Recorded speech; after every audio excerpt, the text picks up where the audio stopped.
At the divorce hearing, my husband hired the most expensive sharks to leave me penniless. "You are finished," he laughed. I looked helpless, but I had made one call. Suddenly, the doors burst open.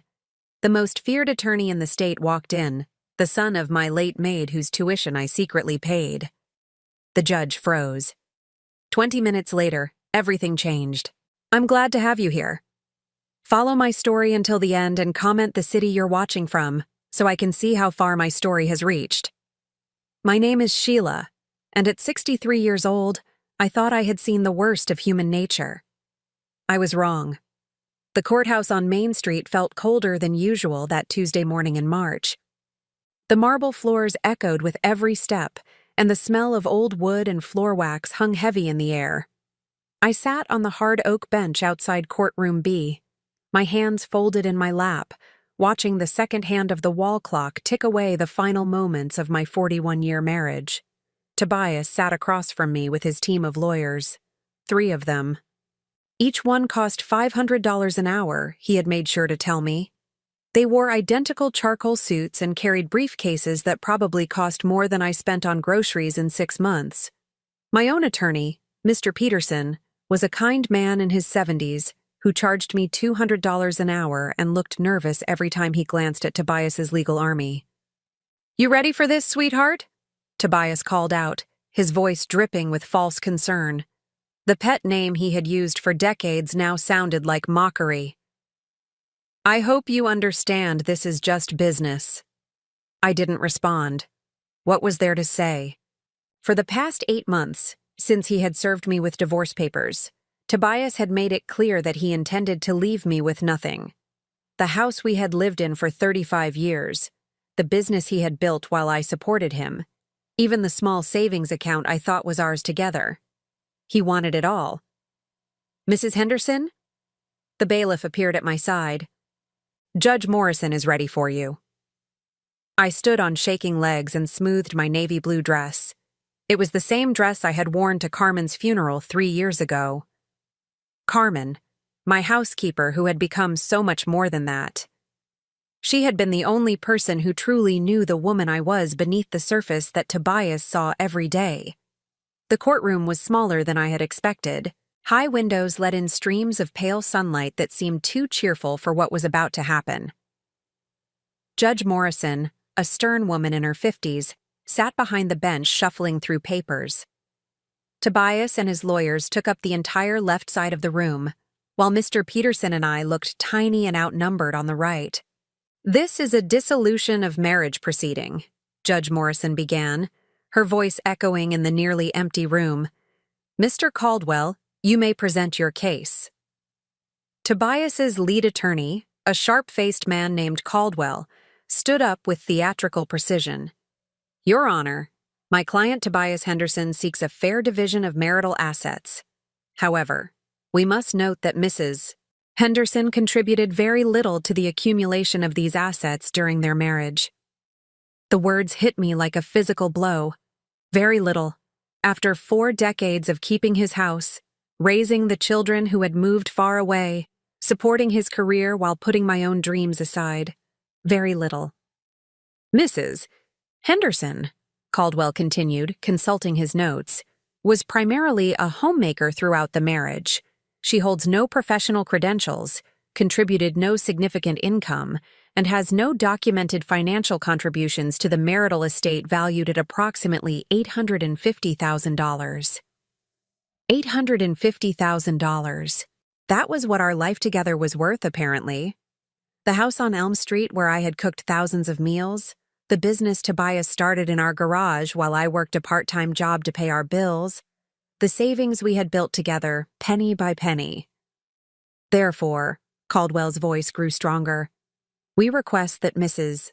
Henderson receive only the minimum required by law, as she lacks the skills or means to contribute meaningfully to her own support."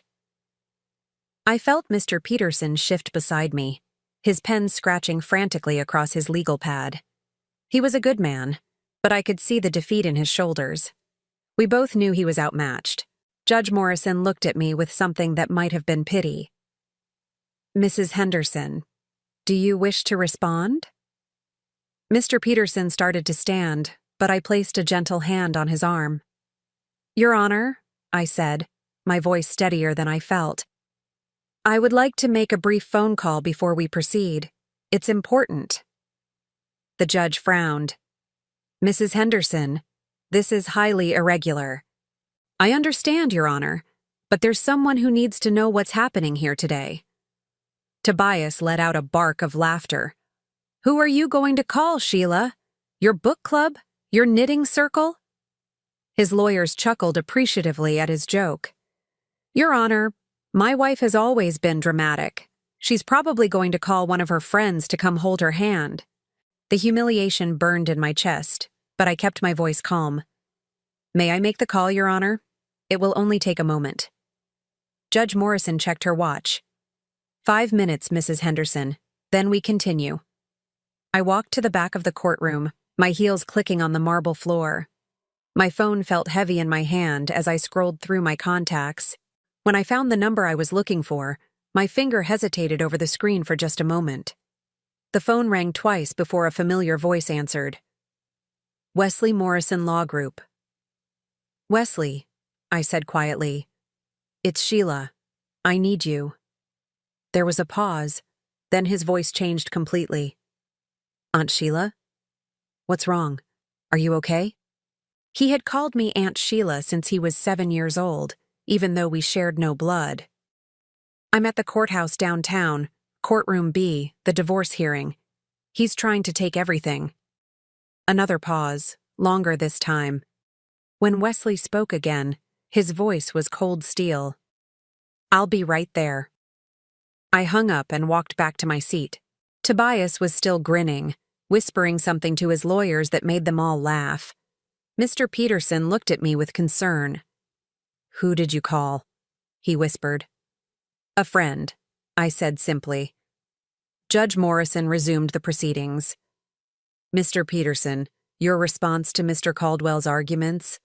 Mr. Peterson stood, his hands trembling slightly. "Your Honor, Mrs. Henderson has been a devoted wife and mother for over 4 decades. While her contributions may not show up on a balance sheet, they were invaluable to the success of this marriage and Mr. Henderson's business." Tobias rolled his eyes dramatically. Caldwell stood up. "Objection, Your Honor. Emotional arguments don't change the financial facts, Mrs. Henderson simply doesn't have the education, experience, or capability to manage significant assets. She would be better served with a modest settlement that reflects her limited contribution to the marriage." Limited contribution. The words echoed in my head as I thought about all the nights I had stayed up with sick children while Tobias traveled for business. All the times I had entertained his clients, planned his parties, supported his dreams while mine gathered dust. "Furthermore," Caldwell continued, "Mrs. Henderson has shown poor financial judgment throughout the marriage. She has no understanding of investments, business operations, or financial planning. Granting her a significant portion of the marital assets would be irresponsible." Tobias leaned back in his chair, completely relaxed. He caught my eye and smiled. Not the warm smile I had fallen in love with 43 years ago, but something cold and triumphant. "You know what, Sheila?" he said, loud enough for everyone to hear. "You should be grateful for whatever you get. You've never been anything but a housewife. You don't know how to take care of yourself, let alone money. You are nobody." The words hung in the air like a slap. Judge Morrison frowned at the outburst, but Tobias didn't care. He was enjoying this. "You are nobody," he repeated, his voice softer, but somehow more cutting. "You always have been. I don't know why I stayed married to you as long as I did." Something broke inside me then. Not my spirit, that had been broken and mended so many times over the years, but something else. The last thread of whatever had once connected us. The final remnant of the girl who had believed that love conquered all. I looked at him sitting there with his expensive lawyers, so confident in his cruelty. He had no idea what was coming. He had no idea who I really was or what I had been doing all these years while he dismissed me as nobody. The courtroom doors were heavy oak, and when they opened, They made a sound like thunder. Every head turned toward the back of the room. Even Judge Morrison looked up from her papers. And that's when everything changed. My phone buzzed with a text message. I glanced down and smiled for the first time in months. I'm here. W. Tobias was still laughing with his lawyers, completely unaware that his world was about to collapse around him. He thought he knew everything about me, thought he had accounted for every possibility. But there were some things Tobias had never known about his wife of 41 years. Some secrets I had kept so well that they had become invisible, even to me sometimes. The doors opened wider, and I could hear footsteps in the hallway. Confident footsteps that belonged to someone who had never been told he was nobody. Someone I had made sure of that. The footsteps in the hallway grew closer, but my mind drifted back to a different time, a different courtroom. The small family court where I had first met Carmen Morales 28 years ago. It was 1995, and I was 35 years old, desperate for help with the house and the children while Tobias traveled constantly for his growing business. Carmen was 23, a young mother herself, holding the hand of her 5-year-old son Wesley as she waited to translate for her elderly neighbor in a landlord dispute. I remember thinking how dignified she looked despite her obvious nervousness. Her black hair was pulled back in a neat bun, and she wore a simple blue dress that was carefully mended at the hem. Wesley stood quietly beside her, his dark eyes taking in everything around him with the kind of intelligence that you notice immediately. "Excuse me," I had said, approaching her during a break in the proceedings. "I couldn't help but notice how well you handle yourself. Are you looking for work?" Carmen's English was hesitant then, but her eyes lit up with hope. "Si, yes. I clean houses. I cook. I take very good care." That was how it started. Carmen came to work for us 3 days a week, bringing Wesley with her during school holidays and sick days. Tobias barely noticed them. To him, they were just part of the household machinery that kept his life running smoothly while he focused on what he considered important. But I noticed everything. I noticed how Carmen would quietly fix things around the house that Tobias never even saw were broken. I noticed how she always made sure there were fresh flowers on the dining room table. Not because I asked her to, but because she understood that small, beautiful things mattered. Most of all, I noticed Wesley. Even at 5 years old, Wesley was special. While other children his age played with toys, he would sit at our kitchen table carefully copying letters from my recipe cards, teaching himself to read in English. When Carmen worked late, I would help him with his homework, watching as his face lit up when he understood something new. "He is very smart," Carmen would say with pride, but also with worry. "Too smart for our neighborhood. I want better for him, but—" She never finished those sentences, but I understood. Carmen cleaned houses and worked in a factory on weekends. Wesley's father had disappeared before he was born. There was no money for the kind of education that could unlock Wesley's potential. That's when I started to plan. It began small. I would buy extra school supplies and casually mention that Wesley could use them for his projects. I enrolled him in the library's summer reading program and drove him there myself when Carmen was working. When he needed a new backpack for school, I bought 2, one for him and one for my own son, saying I had gotten a discount for buying in bulk. Tobias never noticed the extra expenses. Why would he? He was making good money by then, and I had always been careful with the household budget. A few dollars here and there for school supplies, library fines, or occasional treats for Wesley were invisible in our larger financial picture. But as Wesley got older, my planning became more deliberate. I opened a separate savings account using my maiden name, depositing $20 or $30 a week from the grocery money. Over the years, it added up. By the time Wesley was in middle school, I had saved nearly $15,000. That's when Carmen got sick. It started with fatigue that she blamed on working too hard. Then came the headaches, the unexplained weight loss, the bruises that wouldn't heal. By the time she finally went to a doctor, the cancer had already spread. I drove her to every appointment, sitting in sterile waiting rooms while she underwent test after test. Tobias never asked where I went on those afternoons. As long as dinner was on the table when he got home, he didn't care how I spent my days. "I'm scared for Wesley," Carmen told me during one of our long waits at the oncology center. "If something happens to me, he has no one. My family in Mexico, they can't take him. And he's so close to graduating high school." I took her hand, feeling how thin it had become. "Nothing's going to happen to you. And even if it did, Wesley will be fine. I promise you that." It was a promise I intended to keep. The treatments were brutal and expensive. Carmen's insurance covered some of it, but not nearly enough. I quietly paid the bills that insurance wouldn't cover, using money from my secret account and telling Carmen it was charity from the church. She was too proud to accept direct help, but she couldn't argue with what she thought was community assistance. Meanwhile, Wesley was thriving in high school. His grades were perfect, his teachers raved about his potential, and he had been accepted to several colleges. But college meant money. Lots of money that Carmen didn't have and couldn't borrow. That's when I made the biggest decision of my life.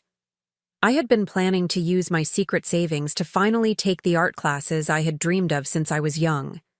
For 40 years, I had put my own ambitions aside for Tobias's career, for the children's needs, for everyone else's priorities. The money I had saved was going to be my chance to finally do something just for me. Instead, I used it to secure Wesley's future. I arranged for a scholarship through a fictional foundation I created, complete with official-looking paperwork that I typed up on Tobias's business computer. To Wesley and Carmen, it appeared that an anonymous benefactor had noticed his academic excellence and wanted to invest in his education.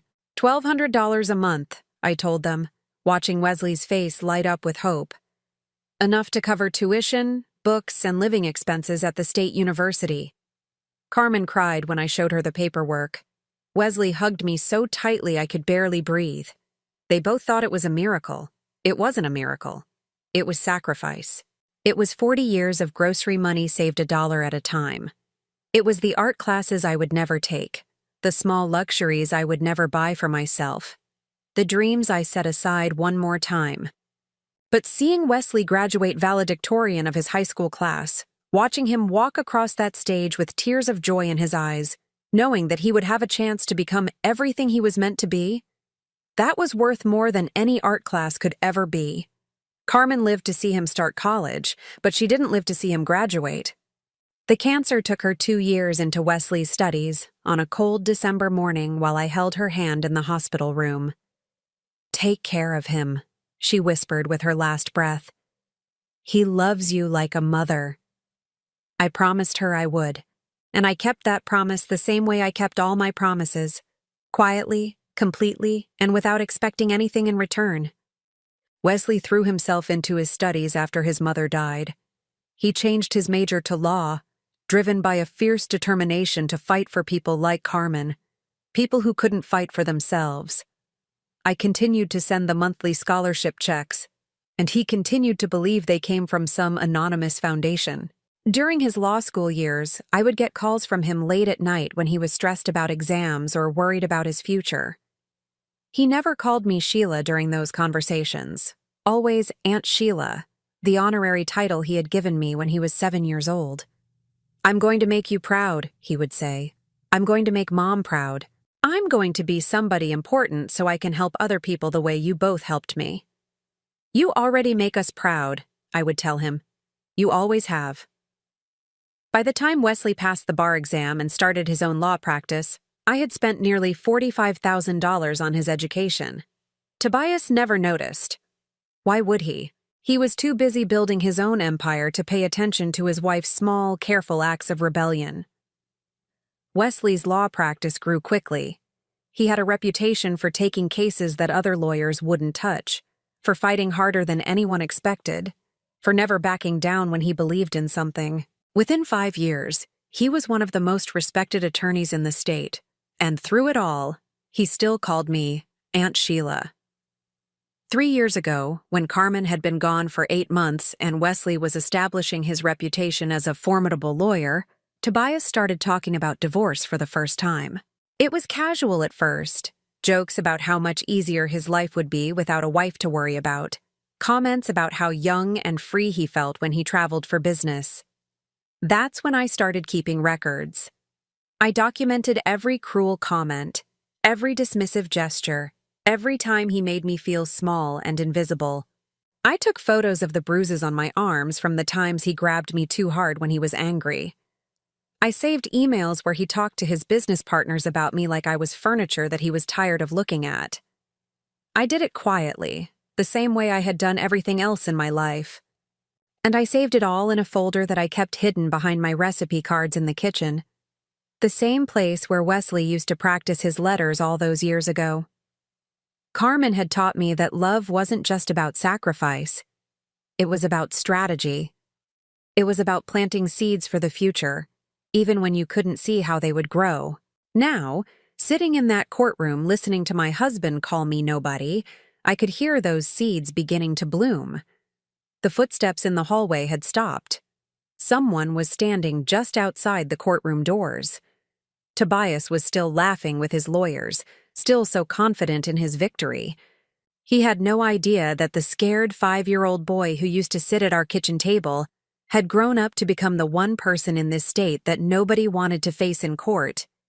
He had no idea that every dollar he thought I had wasted on groceries and household expenses had actually been an investment in this exact moment. Most of all, he had no idea that love, real love, the kind that expects nothing in return, always finds a way to protect what matters most. The doors were about to open, and everything he thought he knew about his nobody wife was about to change forever. The heavy oak doors of Courtroom B swung open with a force that made everyone turn. The sound echoed through the chamber like a gunshot, cutting through Tobias's laughter and the whispered conversations of his legal team. Wesley Morrison stepped into the courtroom, and everything changed. He was 38 years old now, tall and imposing in a charcoal gray suit that probably cost more than most people made in a month. His dark hair was perfectly styled, his shoes polished to a mirror shine, and he carried himself with the kind of quiet confidence that comes from never losing a case that mattered. But what struck me most was his eyes. They were the same intelligent eyes I had seen in that 5-year-old boy who used to practice his letters at my kitchen table, but now they held something else: power, authority. The absolute certainty of someone who had never been called nobody and never would be. Behind him walked 2 associates, a young man and woman who moved with the precise efficiency of a well-oiled machine. Each carried expensive leather briefcases and tablet computers, ready for whatever legal battle lay ahead. Judge Morrison looked up from her papers, clearly surprised by the dramatic entrance.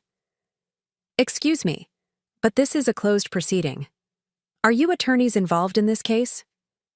Wesley's voice filled the courtroom when he spoke, rich and commanding. "Yes, Your Honor. Wesley Morrison of Morrison Law Group. I'm here to represent Mrs. Sheila Henderson in this divorce proceeding."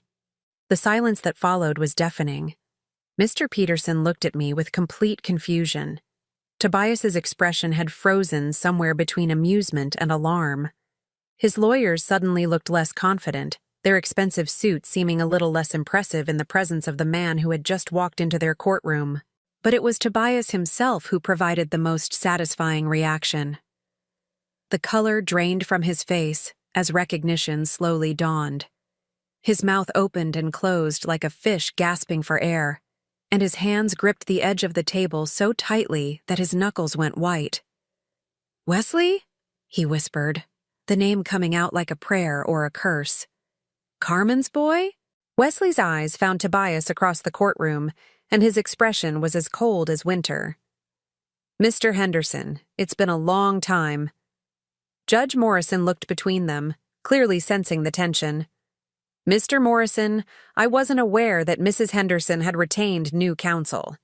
Mr. Peterson, were you informed of this change in representation?" Poor Mr. Peterson looked as confused as everyone else. "Your Honor, this is the first I'm hearing of it." I stood slowly, feeling stronger than I had in months. "Your Honor, I would like to dismiss Mr. Peterson and retain Mr. Morrison as my attorney. Thank you, Mr. Peterson, for your service. Mr. Peterson gathered his papers with visible relief. He was a good man, but we both knew he had been drowning in this case from the beginning. As he packed up his briefcase, he leaned over and whispered, "Good luck, Sheila. I have a feeling you're going to need it less than I thought." Wesley approached the defendant's table with his associates, setting down their briefcases with practiced efficiency. As he moved closer, I could see Tobias's panic growing. Sweat beaded on his forehead despite the cool air conditioning, and his breathing had become shallow and rapid. "Your Honor," Caldwell, Tobias's lead attorney, stood up with less confidence than he had shown all morning. "We object to this last-minute substitution. This appears to be a deliberate attempt to disrupt these proceedings." Wesley turned toward Caldwell with a smile that could have frozen hell. "Mr. Caldwell, isn't it? I'm familiar with your work. Mostly divorce cases where you try to intimidate women into accepting inadequate settlements. How's that working out for you lately?" Caldwell's face reddened. "Your Honor, this is highly irregular and inappropriate." Judge Morrison held up her hand for silence. "Mr. Morrison, while your entrance was certainly dramatic, you do have the right to represent Mrs. Henderson if she chooses to retain you. However, I hope you're prepared to proceed immediately. We've already heard opening arguments from Mr. Caldwell." Wesley opened his briefcase with deliberate calm. "Your Honor, I've been following this case since it was filed 8 months ago. I'm fully prepared to proceed." 8 months. He had been watching this entire time, waiting for the right moment. I felt a surge of emotion that I couldn't quite name. Gratitude, amazement, and something that felt like the fierce pride a mother feels for her child. Tobias leaned forward in his chair, his voice hoarse with disbelief. "How is this possible? How can you afford him, Sheila? Wesley Morrison charges $5,000 an hour. You don't have that kind of money." Wesley turned to face Tobias fully, and when he spoke, his voice carried the weight of 28 years of gratitude and 15 years of professional success. "Mr. Henderson, there are some things money can't buy. There are some debts that can never be repaid with cash. And there are some women who deserve better than being called nobody by the men who should have cherished them." The courtroom fell silent except for the soft hum of the air conditioning and the distant sound of traffic outside. Tobias stared at Wesley as if he were seeing a ghost, which in a way, he was. The ghost of all the kindnesses he had never noticed, all the sacrifices he had dismissed, all the love he had taken for granted. "You don't understand," Tobias said, his voice rising with desperation. "This woman has been living off my success for 40 years. She's never contributed anything meaningful to our marriage or our finances. She doesn't deserve half of what I've built." Wesley's associate, the young woman, opened her tablet and handed it to him. He glanced at the screen, then looked back at Tobias with an expression of mild curiosity.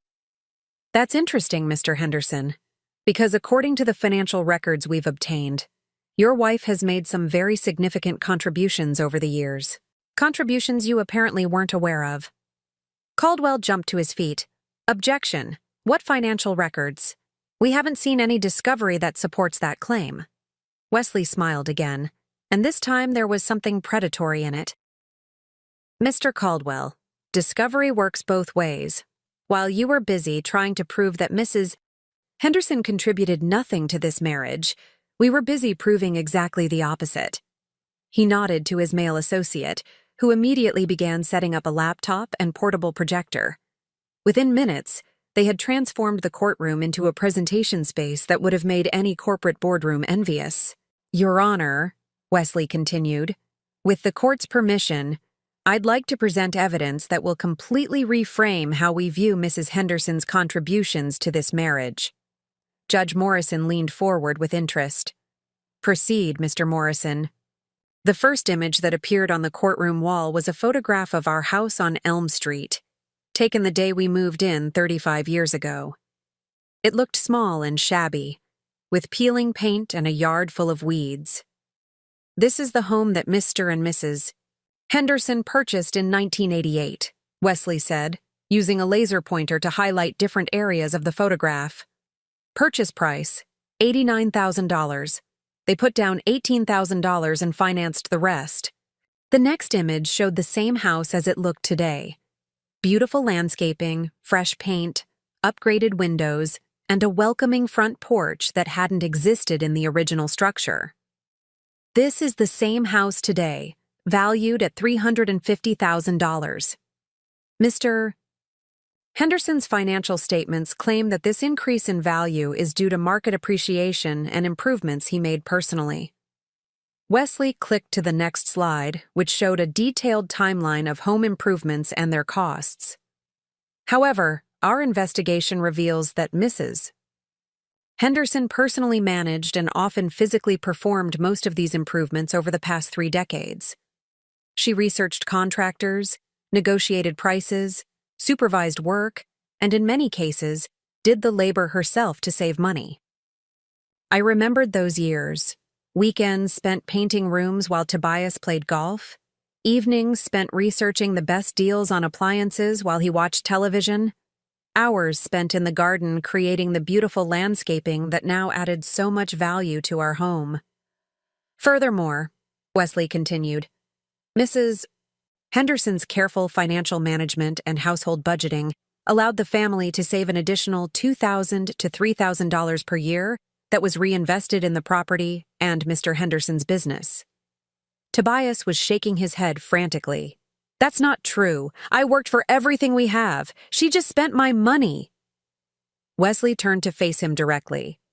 Mr. Henderson, do you remember the year 1993, when your business was failing and you were 3 months behind on your commercial rent? Tobias's face went pale. That was different. That was just a rough patch. Indeed, a rough patch that would have ended your business if Mrs. Henderson hadn't taken a part-time job at the grocery store and used her earnings to keep your business afloat. 6 months of working nights and weekends, earning $8 an hour, while also maintaining your household and caring for your 2 young children.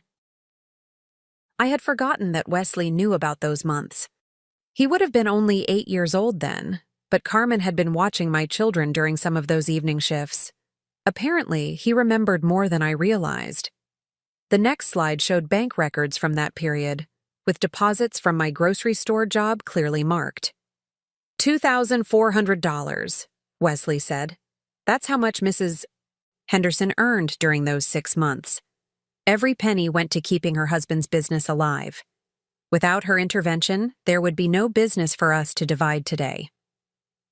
Caldwell was furiously taking notes, but I could see the defeat in his posture. This wasn't the narrative they had prepared for. This wasn't the helpless housewife they thought they were facing. Your Honor, Wesley said, this pattern of contribution and sacrifice continued throughout the 41 years of this marriage. Mrs. Henderson didn't just keep house and raise children. She was the silent partner who made her husband's success possible. The presentation continued with slide after slide of evidence I didn't even know existed. Records of the dinner parties I had planned and hosted for Tobias's business clients. Documentation of the times I had filled in as his secretary when he couldn't afford to hire help. Proof of the networking and relationship building I had done within the wives' circle that had led to some of his biggest contracts. But it was the final slide that took my breath away. It was a photograph of Wesley's college graduation, with me standing beside him in my best dress, both of us smiling at the camera. Below it, in neat columns, was a financial breakdown. Your Honor, Wesley said, his voice softer now but no less powerful. I want the court to understand something about the woman who sits before you today. Mrs. Henderson didn't just contribute to her own family's success. For 15 years, she contributed to mine. The courtroom was so quiet you could have heard a pin drop. This woman, Wesley continued, used money she had saved from careful household management to pay for my college education. $1,200 a month for 4 years of undergraduate study, then $1,500 a month for 3 years of law school. She did this quietly, without fanfare, asking for nothing in return except that I study hard and make something of myself. Tobias's mouth fell open. In 41 years of marriage, he had never known about my secret savings account or the scholarship I had created for Wesley. The total amount Mrs. Henderson invested in my education was $45,600. Money that could have been used for her own dreams, her own education, her own future. Instead, she chose to invest in a young man she believed in, creating opportunities that didn't exist before she opened her heart and her wallet. Wesley turned back to face Tobias, and his voice became steel again. So, when you say that Mrs. Henderson has never contributed anything meaningful, Mr. Henderson, I have to disagree. She contributed to raising me. And now I'm here to make sure she gets everything she deserves. The silence that followed was broken only by the sound of Tobias's ragged breathing. He looked like a man who had just watched his entire world collapse, because in many ways, he had. Judge Morrison leaned back in her chair, clearly processing everything she had just heard. This is quite compelling, Mr. Morrison. Do you have additional evidence to present? Wesley's smile was sharp as a blade. Your Honor, we're just getting started. Wesley moved to the center of the courtroom like a predator who had finally cornered his prey. The confidence in his movements reminded me of Carmen when she was determined to fix something that others had given up on. There was a quiet certainty that the job would be done right, no matter how long it took. Your Honor, Wesley continued, what we've shown so far represents only Mrs. Henderson's documented financial contributions. But there's another category of evidence that I believe will be even more compelling. He nodded to his female associate, who immediately began distributing manila folders to Judge Morrison, Caldwell, and the court reporter. Over the past 15 years, Mrs. Henderson has been documenting a pattern of emotional and financial abuse that goes far beyond the typical breakdown of a marriage. What she discovered is that Mr. Henderson has been systematically undermining her confidence, isolating her from potential income sources, and creating a financial dependency that he believed would make her too afraid to leave. Tobias shot to his feet, his face flushed with rage. That's a lie. I never abused anyone. Your Honor, this is character assassination. Judge Morrison's voice was sharp with authority. Mr. Henderson, you will remain seated and allow your attorney to speak for you. Another outburst like that and I'll hold you in contempt. Tobias sank back into his chair, but his breathing was rapid and shallow. Caldwell placed a restraining hand on his arm, whispering urgently in his ear. Wesley opened his own copy of the folder, revealing page after page of photographs, printed emails, and handwritten notes. Mrs. Henderson began keeping these records in 2008, initially as a way to document what she thought might be early signs of dementia. She was concerned about her husband's increasing irritability and memory lapses regarding conversations they had shared. I remembered those early days of record-keeping. I had genuinely worried that Tobias might be developing some kind of cognitive issue because the man I was living with seemed so different from the one I had married. It took me years to realize that he hadn't changed. I had simply stopped making excuses for behavior I should never have tolerated. However, Wesley continued, what she documented instead was a deliberate pattern of psychological manipulation designed to make her question her own memory, her own worth, and her own capabilities. The first photograph Wesley displayed was one I had taken with a disposable camera, showing bruises on my upper arm in the shape of fingerprints. This photograph was taken on March 15, 2009, after Mr. Henderson grabbed Mrs. Henderson's arm hard enough to leave marks because she had embarrassed him at a business dinner by expressing an opinion about local politics that differed from his own. Tobias made a strangled sound, but Caldwell kept him in his seat. Mrs. Henderson's notes from that evening indicate that Mr. Henderson told her she had no right to speak about things she didn't understand, and that her role at these events was to look nice and keep quiet. Wesley clicked to the next image, a screenshot of a text message conversation. This exchange from June 2010 shows Mr. Henderson berating Mrs. Henderson for spending $12 on groceries that he deemed unnecessary, despite the fact that his business had earned over $60,000 that month. I could see Judge Morrison reading along, her expression growing more serious with each piece of evidence. The pattern escalates over time, Wesley explained. By 2012, Mr. Henderson was requiring Mrs. Henderson to ask permission for any purchase over $5, while simultaneously criticizing her for not contributing to the household income. Wesley's male associate handed him a thick stack of printed emails. These are emails from Mr. Henderson to his business partners between 2013 and 2018. In them, he regularly refers to his wife as dead weight, describes her as too stupid to understand business, and jokes about how easy it would be to get rid of her if divorce laws weren't so unfavorable to men. Caldwell was frantically scribbling notes, but I could see the defeat in his posture. Everything Wesley was presenting was documented, dated, and devastating. "Your Honor," Caldwell said desperately, "these emails are taken out of context. Men sometimes complain about their spouses to their friends. It doesn't constitute abuse." Wesley turned to face Caldwell with the patience of a professor explaining something to a particularly slow student. "Mr. Caldwell, you're absolutely right. Men do sometimes complain about their spouses. But let me show you what makes this different." The next slide showed a timeline spanning 10 years, with dozens of incidents marked in red. "This isn't occasional venting, Mr. Caldwell. This is a sustained campaign designed to isolate Mrs. Henderson from any source of independence or self-confidence. Every time she expressed interest in taking a class, getting a job, or pursuing a hobby, Mr. Henderson found a way to sabotage it." Wesley clicked through a series of documented incidents. 2011. Mrs. Henderson enrolled in a watercolor painting class at the community college. Mr. Henderson scheduled mandatory business dinners every Tuesday night for 6 weeks until she was forced to drop out. Another click. 2014. Mrs. Henderson was offered a part-time position at the local library. Mr. Henderson convinced her that the 20 hours a week would neglect her household duties and that the $15 an hour pay wasn't worth the embarrassment of his wife working for so little. Click. 2016. Mrs. Henderson joined a book club that met monthly. Mr. R. Henderson complained so consistently about the time it took away from his needs that she stopped attending after 4 months.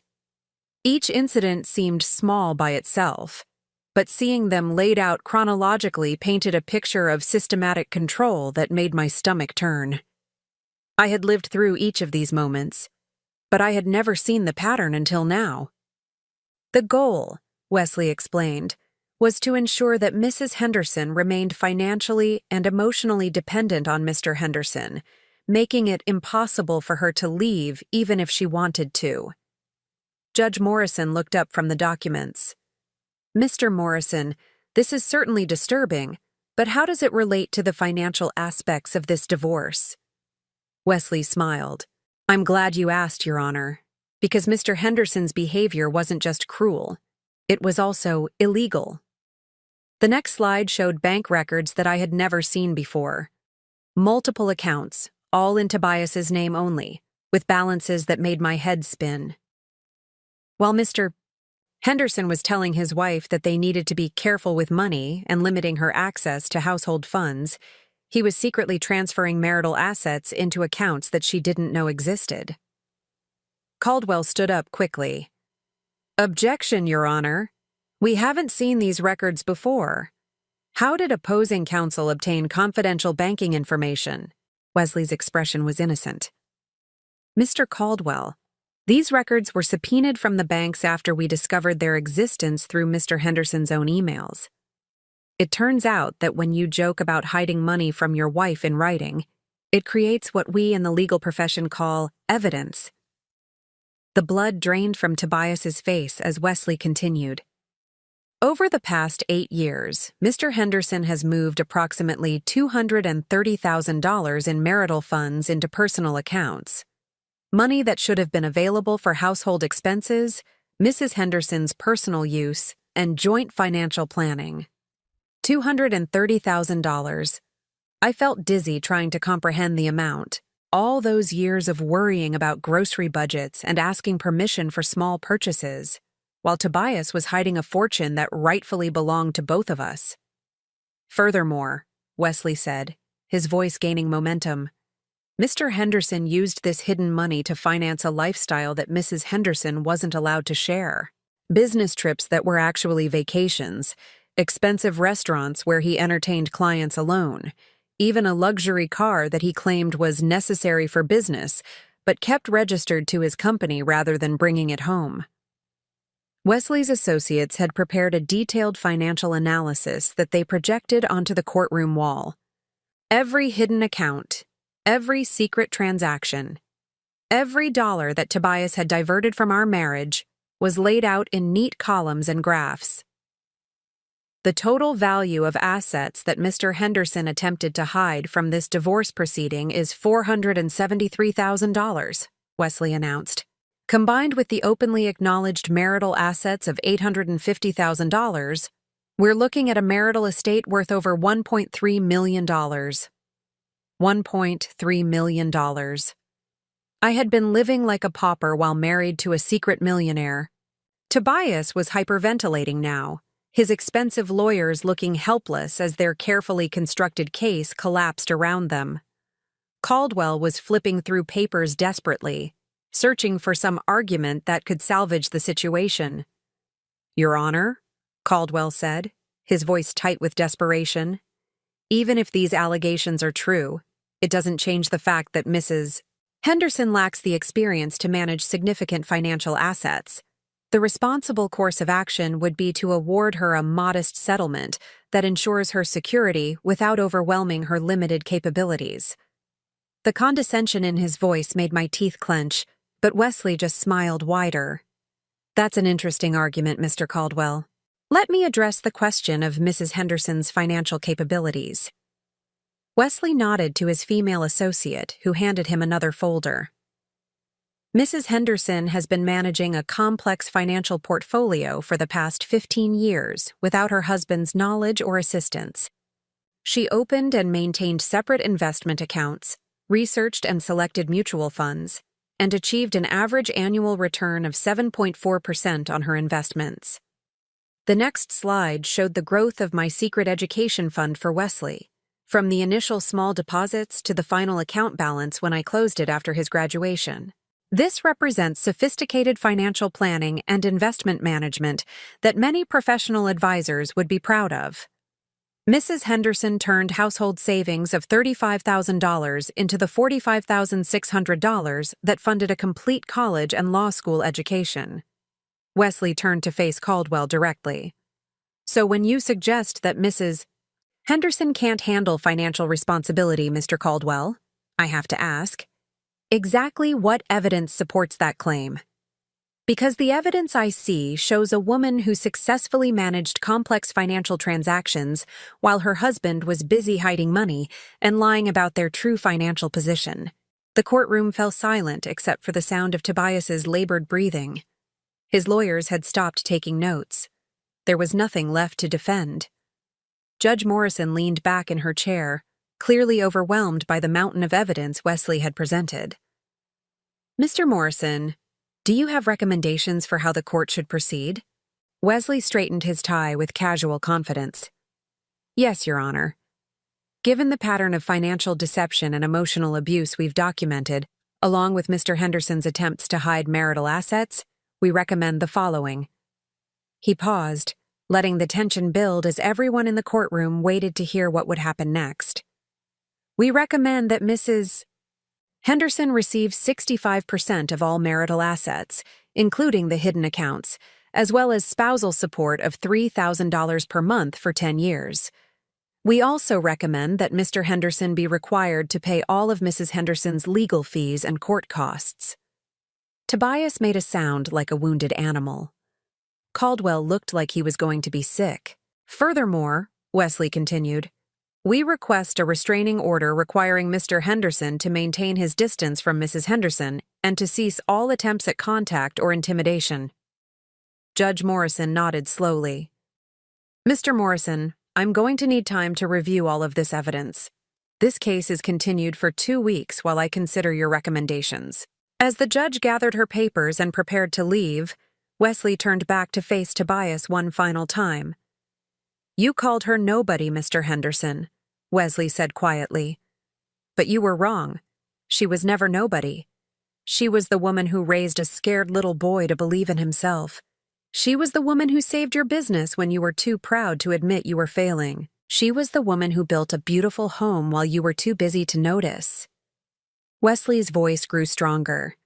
And now, she's the woman who's going to walk out of here with everything she deserves, while you learn what it really means to have nothing. The courtroom was completely silent as we all absorbed the magnitude of what had just happened. Tobias sat in his chair like a broken man, surrounded by his expensive lawyers who had proven completely useless when faced with the truth. But as I watched Wesley pack up his briefcases and prepare to leave, I realized that this wasn't just about money or revenge. This was about something much more important. It was about a scared 5-year-old boy who had grown up to become the kind of man who would never let anyone call the woman who saved him nobody. And it was about a 63-year-old woman who was finally about to discover what her life could look like when she was free to be somebody. 2 weeks passed like a slow-motion earthquake.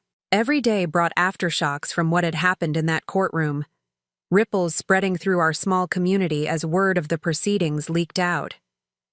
Tobias had always been so careful about his reputation, so concerned with appearing successful and respectable. Now that facade was crumbling, one revelation at a time. I spent those weeks staying in a small apartment that Wesley had arranged for me, away from the house on Elm Street where Tobias remained. The space was modest but peaceful, with large windows that let in morning sunlight, and a tiny kitchen where I could make my own coffee without asking anyone's permission. For the first time in decades, I woke up each morning without the knot of anxiety in my stomach that had become so familiar, I thought it was normal. Wesley called me every evening to check on me and to prepare for what he called the final phase of our strategy. During one of these conversations, he mentioned something that made my heart skip a beat. Aunt Sheila, he said, his voice unusually hesitant. There's something else we need to discuss. Something I discovered that even I wasn't prepared for. What is it, Wesley? There was a long pause before he answered. It's about Tobias's business, the one you helped save back in 1993. I've been digging deeper into his financial records, and I found something that changes everything. What do you mean? I mean that business, Henderson Construction Services, was never legally his alone. When you invested your grocery store earnings to keep it afloat, you should have been made a partner. Instead, Tobias filed the paperwork to make it a sole proprietorship in his name only, without your knowledge or consent. I sat down heavily in my small kitchen chair, gripping the phone. I don't understand. What does that mean? It means he stole from you, Aunt Sheila, not just emotionally or psychologically. He literally stole your legal share of a business that you saved with your own money. A business that's now worth over $600,000. $600,000. The number felt surreal, like something from someone else's life. But how can you prove that? I asked. Because you kept receipts, Wesley said, and I could hear the smile in his voice. Remember all those bank deposit slips you saved from your part-time job? The ones you thought were just old paperwork? They prove that you made a direct financial investment in the business during its crucial early period. Combined with witness testimony from people who remember your involvement, we can establish that you were a de facto partner who was illegally excluded from ownership. I thought back to those months of working at the grocery store, coming home exhausted after 8-hour shifts to find Tobias stressed and angry about his failing business. I remembered suggesting ways to save money, helping him reorganize his filing system, even calling potential clients when he was too depressed to make the calls himself. At the time, I thought I was just being a supportive wife. Now I realized I had been an unpaid business partner. What happens now? I asked. Now we finish what we started, Wesley said, his voice firm with determination. When we go back to court tomorrow, Tobias is going to discover that calling you nobody was the most expensive mistake of his life. The next morning, I dressed carefully in a navy blue suit that Wesley had insisted on buying for me. "You need to look like the successful businesswoman you always were," he had said, even if no one bothered to acknowledge it before.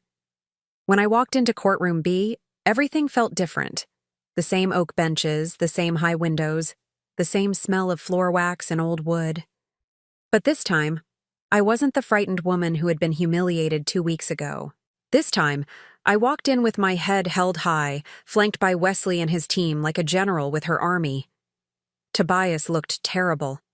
He had lost weight, his expensive suit hung loosely on his frame, and there were dark circles under his eyes. His lawyers surrounded him like bodyguards, but they all had the defeated posture of people who knew they were fighting a losing battle.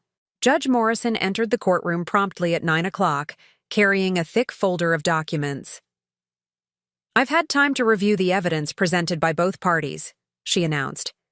"This case has revealed some of the most egregious examples of financial deception and emotional abuse that I've seen in 20 years on the bench." She opened her folder and consulted her notes. "Mr. Henderson, the court finds that you have systematically hidden marital assets, emotionally manipulated your wife, and attempted to defraud this proceeding by misrepresenting your true financial position." Tobias sat perfectly still, but I could see his hands trembling.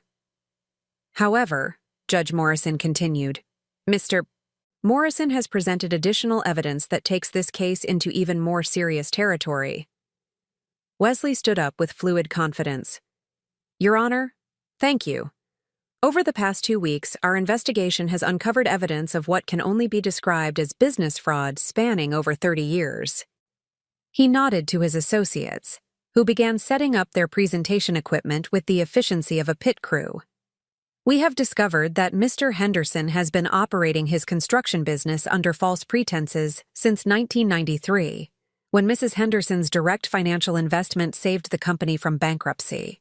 The first slide showed copies of my old bank statements, with deposits from the grocery store clearly marked, followed by withdrawals that corresponded exactly to payments made to keep Tobias's business operational. Mrs. Henderson invested $2,400 of her own earnings into Henderson Construction Services at a time when the business had negative cash flow and was 3 months behind on rent. This investment represented 37% of the company's total value at that time.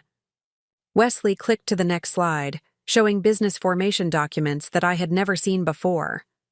However, when Mr. Henderson filed for reorganization of the business following this cash infusion, he listed himself as the sole owner and proprietor. Mrs. Henderson's contribution was never acknowledged, and she was never offered the partnership stake that she had earned through her investment. Caldwell stood up weakly. "Objection, Your Honor. Mrs. Henderson made a gift to support her husband's business. That doesn't create a legal partnership." Wesley turned toward Caldwell with the patience of a professor correcting a student's obvious error.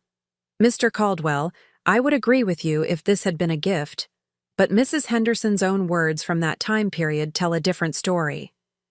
The next slide showed a photocopy of a letter I had completely forgotten about, written in my own handwriting 30 years ago. This is a letter that Mrs. Henderson wrote to her sister in October 1993, describing her investment in the business. I quote, "I'm putting my grocery store money into Tobias's company as a business investment. He promised that once things turn around, I'll be made a partner so I can have a say in how things are run. I'm tired of watching him make the same mistakes over and over." I remembered writing that letter, remembered the hope I had felt that finally Tobias would see me as an equal partner instead of just a supportive wife. I also remembered how that promise had been quietly forgotten once the business became profitable again. Furthermore, Wesley continued, we have testimony from 3 former employees of Henderson Construction Services who remember Mrs. Henderson's active involvement in business operations during the 1990s. She handled client communications, managed the books during busy periods, and even supervised job sites when Mr. Henderson was handling multiple projects. Each piece of evidence was like another nail in Tobias's coffin. I watched him sink deeper into his chair as the true extent of his deception became clear. The current value of Henderson Construction Services is approximately $600,000, Wesley announced. Based on Mrs. Henderson's original investment and continued involvement, she is entitled to 37% ownership of this business. 37% of $600,000, $222,000 that I had never known belonged to me. But Wesley wasn't finished.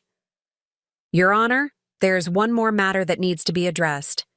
During our investigation, we discovered that Mr. Henderson has been using business funds for personal expenses, including payments to a private investigator hired to monitor Mrs. Henderson's activities during their separation.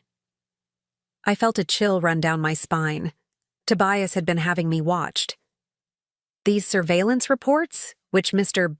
Henderson paid for with money that legally belonged to both spouses, reveal that Mrs. Henderson's activities during their separation consisted entirely of visiting the library, grocery shopping, and attending church services.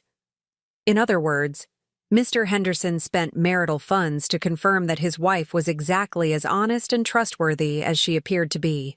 The irony was devastating.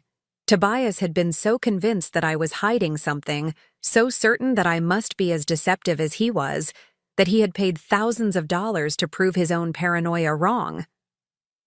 The total amount spent on surveillance was $8,700, Wesley continued. Money that came directly from the business account that Mrs. Henderson had unknowingly co-owned for 30 years. Judge Morrison leaned forward, her expression stern. Mr. Henderson, do you have anything to say in your defense? For a moment, I thought Tobias might remain silent. Then he stood up slowly, ignoring Caldwell's attempts to keep him seated. Your Honor, he said, his voice hoarse and broken, I never meant for things to go this far. I thought she would be grateful for what I provided. I thought she understood that I was the one making the important decisions. He turned to look at me for the first time since Wesley's presentation began. Sheila, you have to understand. I was protecting you. You were never cut out for business. You were never strong enough to handle real responsibility. The old me might have believed him. The old me might have accepted that his manipulation and control had been for my own good. But the woman sitting in that courtroom had spent 2 weeks remembering who she used to be before she learned to make herself smaller and quieter to fit into Tobias's world. Your Honor, I said, standing up with a confidence that surprised even me. I'd like to respond to that. Judge Morrison nodded. Go ahead, Mrs. Henderson. I looked directly at Tobias, seeing him clearly for perhaps the first time in decades. Tobias, you're right about one thing. I was never cut out for the kind of business you do, the kind that involves lying to your partner, hiding money, and treating the people who love you like they're disposable. My voice grew stronger with each word, but I was always strong enough to handle responsibility. I handled the responsibility of keeping our family together while you focused on yourself. I handled the responsibility of supporting your dreams while setting aside my own. And I handled the responsibility of investing in a young man's future without expecting anything in return, except the satisfaction of knowing I had done the right thing. I gestured toward Wesley, who was watching me with pride in his eyes. That investment taught me something about what real strength looks like. Real strength isn't about controlling other people or making them feel small so you can feel big. Real strength is about lifting others up and trusting that they'll remember your kindness when it matters most. I sat back down, my heart pounding but my mind clear. Tobias stared at me like he was seeing a stranger, which in many ways, he was. Judge Morrison consulted her notes one final time before speaking. Based on the evidence presented, this court finds that Mr. Henderson has engaged in a pattern of financial deception, emotional abuse, and business fraud spanning multiple decades. She paused, letting the weight of her words settle over the courtroom. Mrs. Henderson is awarded 65% of all acknowledged marital assets, plus 37% ownership of Henderson Construction Services. Additionally, Mr. Henderson will pay spousal support of $4,000 per month for 12 years, as well as all legal fees and court costs associated with this proceeding. $4,000 a month for 12 years, nearly $600,000 in total, plus my share of the business and the other assets. The numbers were staggering. Furthermore, Judge Morrison continued, a restraining order is hereby issued requiring Mr. Henderson to maintain a distance of at least 500 feet from Mrs. Henderson at all times. Tobias collapsed back into his chair as if he had been physically struck. His lawyers were frantically whispering among themselves, probably calculating how much money their client had just lost and how it would affect their own fees.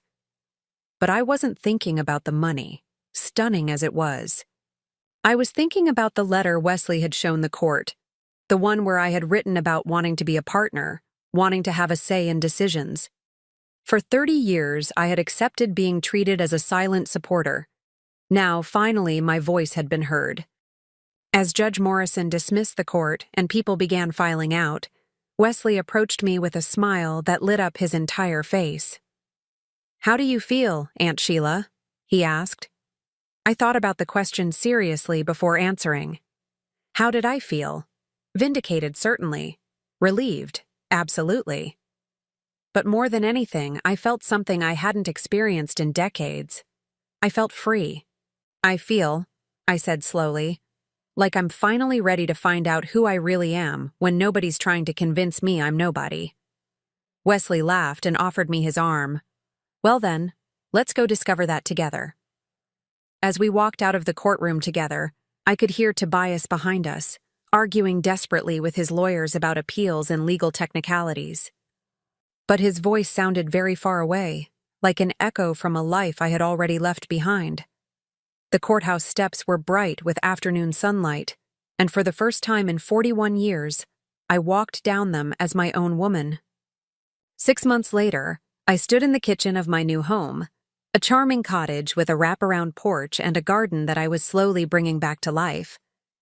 The morning sun streamed through windows that I had chosen myself, illuminating walls painted in soft yellow because it was my favorite color, and I no longer needed anyone's permission to surround myself with things that made me happy. The cottage was smaller than the house on Elm Street, but it was entirely mine.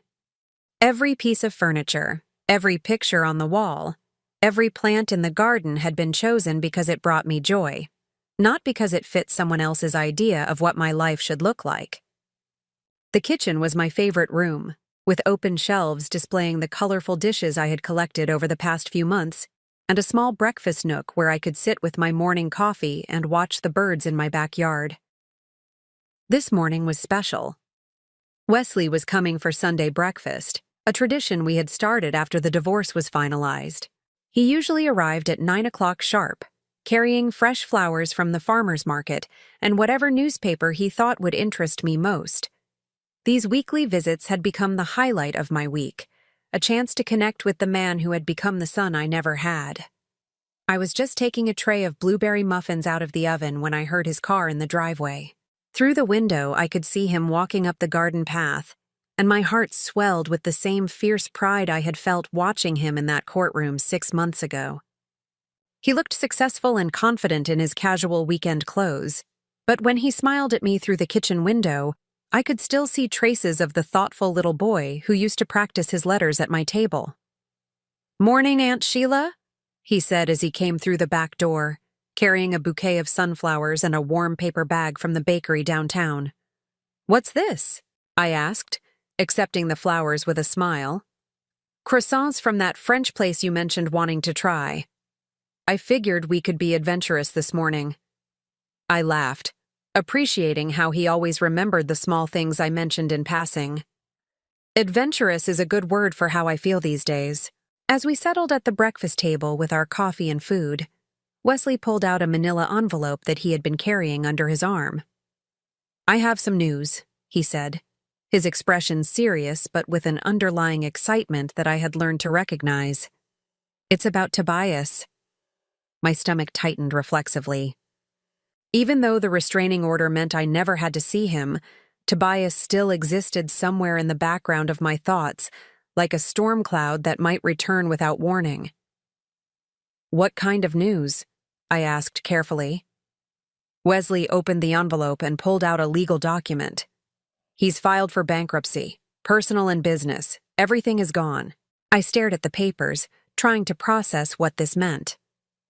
Everything. The house, the business, all of it. Apparently, he made some very poor financial decisions after the divorce. Without your careful management and the hidden money he had been relying on, he couldn't maintain his lifestyle or keep the business profitable. Wesley's expression was neutral, but I could see something like satisfaction in his eyes. He also tried to declare the spousal support payments as unaffordable, but the judge denied his request. The divorce settlement stands as agreed. I took a sip of my coffee, surprised by my own reaction.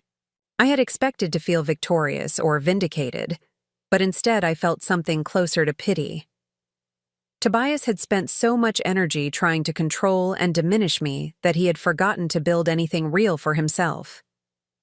"What happens to him now?" I asked. Wesley shrugged. "That's not our concern anymore. The lawyers handling his bankruptcy will sort out whatever assets remain. But I thought you should know that you'll never have to worry about him trying to come back or demanding changes to the settlement." The relief that washed over me was profound. For months, I had been waiting for the other shoe to drop, for Tobias to find some new way to disrupt the peace I had built. Now, finally, that chapter was truly closed. "There's something else," Wesley said, his tone shifting to something warmer. "I wanted to talk to you about the scholarship fund." I raised an eyebrow. "What scholarship fund?" Wesley smiled. "The one we're going to start with some of your settlement money, if you're interested." He pulled out another set of papers, these ones covered with his neat handwriting and detailed financial projections. "I've been thinking about everything you did for me, and everything my mom went through trying to give me opportunities that didn't exist in our world. There are other kids out there right now, kids like I was, who have the potential to do great things but no way to access the education they need." I leaned forward, intrigued by the passion in his voice. "I want to create a scholarship program for children of domestic workers, immigrants, and single mothers. Full scholarships, not just tuition, but living expenses, books, everything they need to succeed. And I want to name it after my mom." Wesley's eyes glistened with unshed tears. "The Carmen Morales Scholarship Fund. What do you think?" I felt my own eyes fill with emotion. Carmen would have loved knowing that her sacrifice was being honored in a way that would help other families like hers. "How much would it cost to start something like that?" I asked. "To really make a difference? To fully fund 5 students per year through 4-year degrees? About $100,000 initially, then $50,000 per year after that to maintain it." $100,000. 6 months ago, that would have seemed like an impossible amount.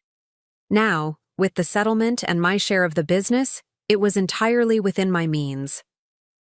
"Yes," I said immediately. "Absolutely yes."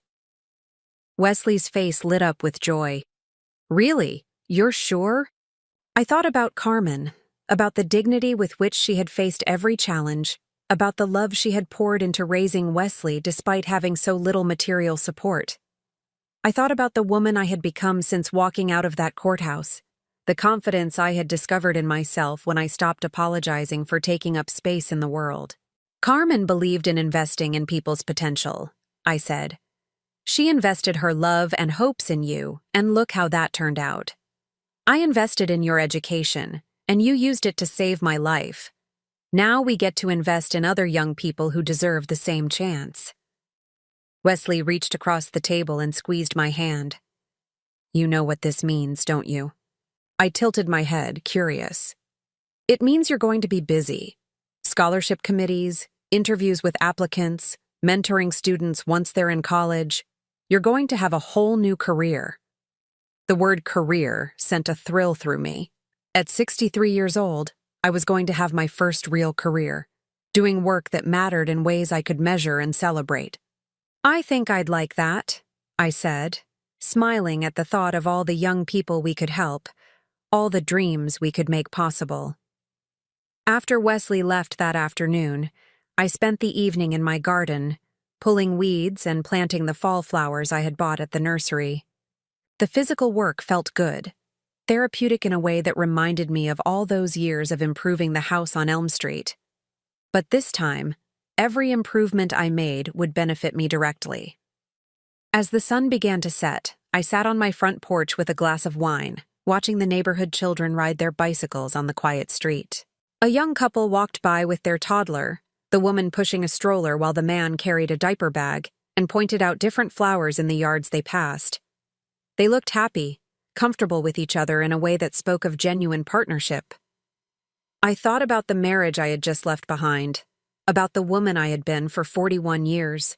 She wasn't a bad woman. She had been loving, supportive, generous to a fault. But she had also been afraid, always walking on eggshells, always making herself smaller to accommodate someone else's ego. The woman sitting on this porch was different. She still had all the good qualities of the old Sheila, but she also had something new, the unshakable knowledge of her own worth. She had learned that kindness didn't require self-sacrifice, that love shouldn't come with conditions, and that helping others was most powerful when it came from a place of strength rather than obligation. My phone buzzed with a text message. It was from Wesley. "Talked to a lawyer about setting up the scholarship fund. Can we meet this week to go over the details? Also, I think we should plan a small ceremony to announce it. Carmen deserves to be celebrated properly." I typed back, "Yes to everything. I'm proud of the man you've become, and I know your mother would be too." His response came immediately. "I'm proud of the woman you've become too. Thank you for showing me that it's never too late to become who you were meant to be." I set my phone aside and looked out at my garden, where the flowers Carmen had taught me to grow were blooming in colors she would have loved. The roses she had helped me plant at the old house were probably still blooming too, but they belonged to someone else's story now. These flowers were mine, grown in soil I had chosen, tended with hands that belonged completely to myself for the first time in decades. They were beautiful in a way that had nothing to do with anyone else's expectations, and everything to do with the simple joy of creating something lovely for its own sake. As darkness fell and the streetlights flickered on, I realized something that would have surprised the woman I used to be. I wasn't lonely. Despite having spent most of my adult life defining myself in relation to other people, as Tobias's wife, as a mother, as Carmen's friend, I had discovered that I genuinely enjoyed my own company. I liked the woman I was when no one was watching, when no one needed anything from me, when I could simply exist without explanation or apology. I liked her strength, her kindness, her quiet determination to build something meaningful from the wreckage of what came before. The night air was cool and peaceful, filled with the sound of crickets and the distant laughter of neighbors enjoying their own evening routines. I pulled a soft shawl around my shoulders and settled deeper into my porch chair, in no hurry to go inside. Tomorrow would bring new plans to make, scholarship applications to review, young lives to impact in positive ways. There would be board meetings and interviews, strategy sessions and celebration dinners. There would be all the busy, purposeful work of a woman who had finally found her calling. But tonight, there was just this: the simple pleasure of sitting in peace on my own front porch, surrounded by the garden I had planted, and the life I had built from nothing but determination and the love of people who had never called me nobody. I raised my wine glass in a silent toast to Carmen, wherever she was, thanking her for raising the kind of son who would remember the woman who believed in him when it mattered most. Then I toasted the sunset, the flowers, and the quiet miracle of a life that had somehow turned out better than I ever dared to dream. At 63 years old, I was finally exactly where I belonged, in a story where I was the heroine, not the supporting character. And the best part was, this was just the beginning. The price of loyalty, I had learned, could be devastatingly high when it was given to the wrong person. But the price of freedom, The cost of choosing yourself after decades of choosing everyone else was worth everything I had paid to earn it. Some endings are really beginnings in disguise. Some losses turn out to be the most valuable gifts you never knew you needed. And sometimes, the people who try to make you feel like nobody end up teaching you exactly how to be somebody worth knowing. I finished my wine as the last light faded from the sky, then went inside to plan tomorrow's adventures. There were so many possibilities ahead, and for the first time in my life, they all belonged to me. Now I'm curious about you who listened to my story. What would you do if you were in my place? Have you ever been through something similar? Comment below. And meanwhile, I'm leaving on the final screen 2 other stories that are channel favorites, and they will definitely surprise you. Thank you for watching until here.